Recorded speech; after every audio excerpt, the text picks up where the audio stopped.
保安司司長張國華列席立法會引介明年保安範疇施政方針。張國華話會以公共行政改革路線圖，喺隊伍嘅管理上以科學化、制度化、人性化為主導原則，由思想到技術上進行革新。李麗常報道。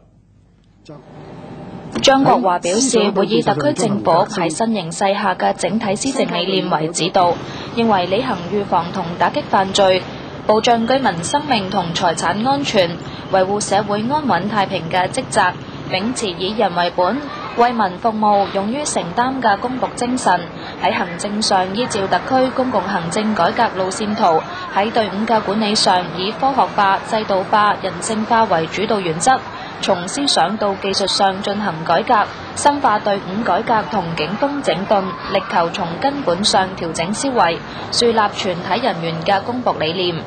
我哋將採取由上而下、以點帶面嘅策略，喺領導同埋主管級人員做起，加強學習、更新觀念、調整心態，與時並進，不斷提高各級人員嘅業務技能、管理水平同埋承擔嘅意識。全面提升執法嘅能力，將廉政建設作為施政嘅極為重要部分，弘揚廉潔風氣，以高質素嘅服務維護治安，堅守法紀，回應市民對治安穩定同埋安全嘅需求。